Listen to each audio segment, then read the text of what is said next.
to stronger. And we're going to be moving into the question and answer format for the rest of this week. And then we're going to be taking a break from End the Day Stronger until Easter. So we're going to finish off this week, and then we'll be taking a few weeks off, coming back just before Easter for a couple weeks there and focus on Easter themes.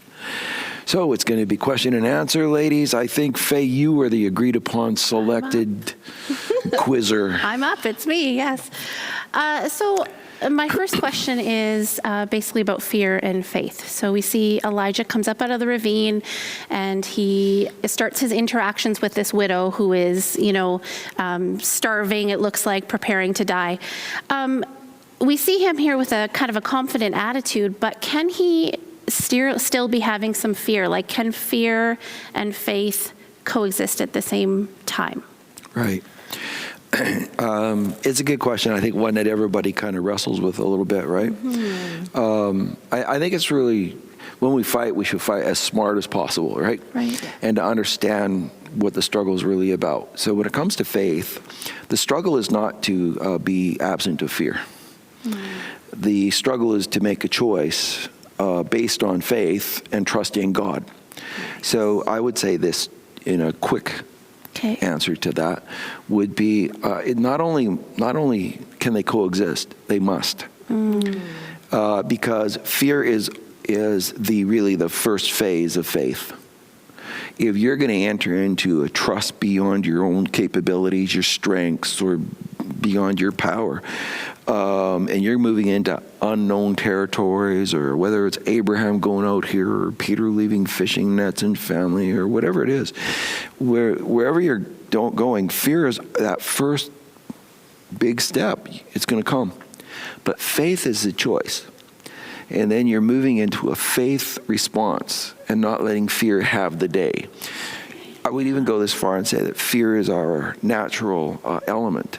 Okay. And in the absence of faith, what are you left to? Let's say there was no faith. Right. What do you have? A lot of fear. You have fear. And you might not even realize you have fear until something greater than you challenges you. In the moment that the greater challenge comes to you is the moment that fear is going to show itself. But it was always there, right, because it's based on your capabilities, on how you assess your strengths, your position of security, all of those things. And so this is really important for us to understand that fear is always going to be a part of this journey with faith. But it's a good thing because it makes it really apparent to you. What fear says to me when I'm up against it is I'm not enough. Right. And I'm going to want to wrestle for control. I'm going to want to do all this, but this thing's bigger than me. It's putting into an uncertain place. Right. Can I win? Can I not win? Can I? And so it gives me an opportunity as a Christian to say, what a great time to trust God. Right, that's just what I was thinking. So when we have this fear, we can really look at it like this is an opportunity to really put my faith into action and to really draw closer to God. Oh, very much so. And I keep going back here because this story is a classic for a reason, and it's David and Goliath. And you got this young man who seems to be absent of fear, right? Yeah. But no, he's just so comfortable in his choice of faith. For him, what the challenge was that day was what Goliath was doing to his God. Right. For the rest of the army on the hillside, it wasn't about what Goliath was doing to his God, it what Goliath could do to them. Right. If they went down into there. They're looking at their abilities and what they can control, and they can't add up. This wasn't about God at all. This was about, hey, we're neutral with these guys at least. Right. So we might be in a stall, but we'll take a stall and see what happens. Yeah. Well, that's as much fear as anything. Right. And but they're missing the opportunity for faith. But the only thing that brought faith to David was the simplicity of his relationship from God from the shepherding fields. Right. Where when he's alone out looking after sheep, there's only one choice. It's me or nobody. Right. And he's developed this worship and this beautiful personal relationship with God as he's out there. And he practices that in a courageous way of choosing faith to take on things where he's the guy to do it. Yeah. He didn't see anything different on that day on that battle with Goliath. He looked around, nobody was moving. That's what he looked for first. He looked, who's taking it? Because finally, I'm not the only shepherd out here. Look at, there's a whole bunch of guys, and these are warriors. They'll take them on. Yeah. Nobody's moving. So in his natural flow of faith with his God, where he has confronted fear over and over again, where he's made courageous choices to have faith, he just naturally says, man, this guy's insulted. Did you guys hear what he said about our God? And that's why when he goes at him, he says, I come to you in the name of the Lord, the God of the armies of Israel, whom you have today insulted, basically. And today he is going to give me your head, basically. So it was a God thing for him. For the other guys, it was a me thing. Right. And there's the big difference. Fear is always going to be there. Faith just puts you into the God thing. Right. And it allows you to actually move into the bigger world.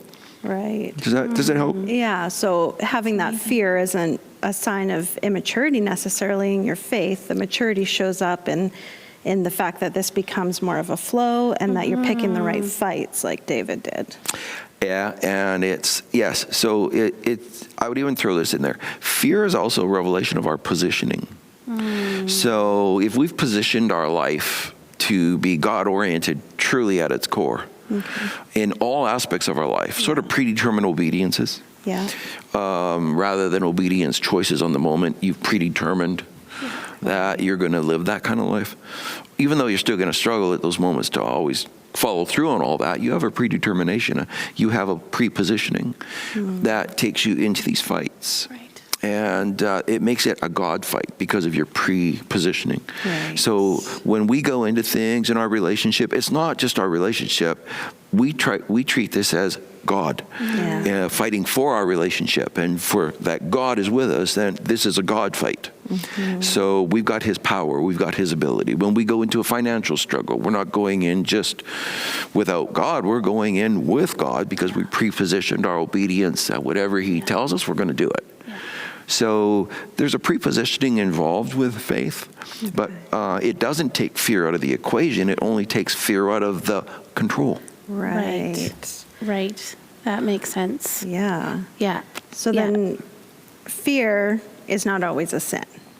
No. You have to act on things. Right. Okay? Yeah.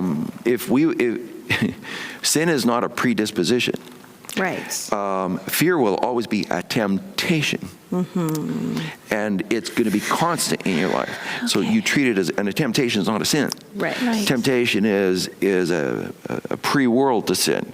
But if you're pre-positioned for, you can pre-position yourself for faith through this surrendered heart to obedience. But it doesn't mean you're not going to have to wrestle this out with fear saying, listen to me, here's what I think you should do here, right? Yeah. And it's something where fear is always going to be that tempting thing to go with. And why it's so tempting is because it seduces us with the idea of control. Right. And says, here's how you control this right now. Right. Here's how you get in charge of this. Here's how you minimize the risk. Here's how you lower the pain. Yeah. Here's how you, right? And it always does that. It's always this idea that somehow it's going to give you control. Wow. Yeah, that's enlightening. That is a really clear way to look at fear. Yeah, and it makes a lot of sense. Like when you think about anything that I've gone through where I've had fear, I do really have had times where I try to kind of mitigate the costs and what can I control and how can I bend it my way, or, not necessarily have to go through the hard things with it, or how God really wanted me to follow. What can I change to make it easier for myself? I think we finished it with the thoughts along there too. Let's go back to David for a second. Okay, so in choosing a predisposition, saying I am going to actually be prepared to be obedient in here, it seems restrictive because he's taking away options. Right. Right? Because he is. He's saying, so when we do this and we say, I'm surrendered and I'm taking away my options. Right. Surrender takes away your options. Yeah. So he walks onto the field that day, and his God is being insulted and demeaned and diminished, and this has been going on for 40 days, and nobody's moving on it. His immediate predisposition is kicking in. Yeah. And he's taking on a fight that he took it on, not because it was just a personal fight with him. It wasn't. It was a fight for his God. Right. Yeah. And for somebody to stand up and to say, no way, God will prove he's God here today, buddy. Yeah. Yeah. So he was predisposition, but to do that, you have to take away options. And people don't like to take away options. Yeah. We're not naturally wanting to do that. We are looking to always increase options. But when you really surrender to being a person of faith and you have a predisposition towards faith, you're saying, whatever the challenge comes, I don't know what Goliath's coming at me tomorrow, Yeah. but whatever comes, I am predisposed to, I'm going to be obedient. And I'm gonna take on the God fight of that day. And I'm going to be the man or the woman that God's going to actually be able to work through and do this, something in whatever I'm facing. Yeah. Does that Yeah. make sense? So good. Yeah. That is. Yeah. Hopefully it makes sense for you too. God bless. Have a great rest tonight.